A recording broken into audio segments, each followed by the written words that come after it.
The fluorescent lights on the 47th floor buzzed with the same numbing predictability as Arthur Finch's daily routine. For 15 years, he had been the ghost of Nexus Corp's accounting department. His suit was always a shade of gray, his tie never tied too tightly, and his desk the very picture of organized anonymity. When co-workers passed him in the hallway, they glanced at his nameplate, offered a polite but distant smile, and forgot him before they even reached the coffee machine.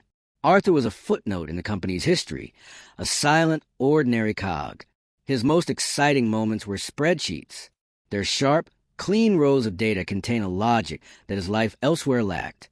He was good at what he did, meticulously tracking every decimal, every cent of the company's vast finances. So good, in fact, that he was the only person who knew the true scale of Nexus Corp's imminent disaster. Not the public numbers, nor the quarterly reports produced for investors, but the raw, unvarnished truth, the company. The news hit like a shockwave. A new CEO, a corporate raider named Maxwell Thorne, was being hired to save the company. Breakroom whispers were full of fear. Thorne was a legend, a brilliant, ruthless shark who had dismantled Endy. On Thorne's first day, the office air was thick with tension. The new CEO was everything Arthur wasn't. Tall, impeccably dressed, with a sharp jawline and an even sharper smile. He moved through the office like a predator, eyes sizing up every employee, every desk, every potential weakness. When he reached Arthur's small cubicle, he stopped. Arthur didn't look up. He simply clicked into another cell on his spreadsheet. Finch. Thorne's voice was a low growl. I saw your name in internal records. 15 years in the same role. I don't need dead weight.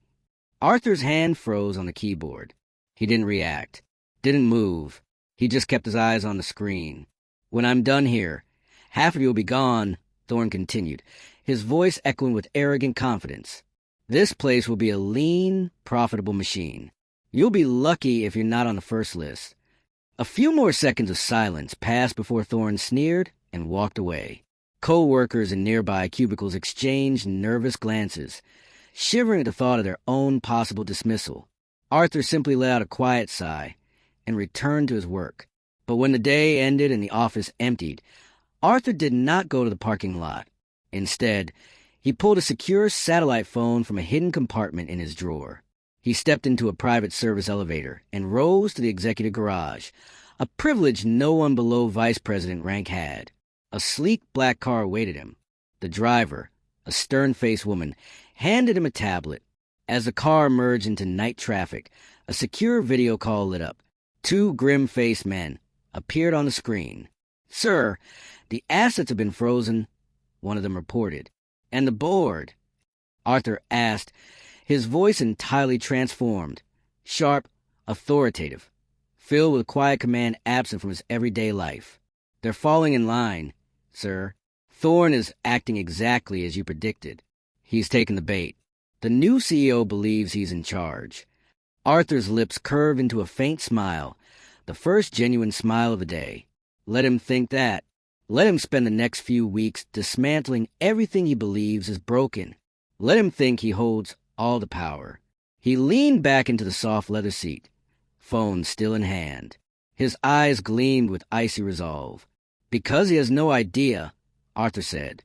He has no idea that I don't work for Nexus Corporation. I own it.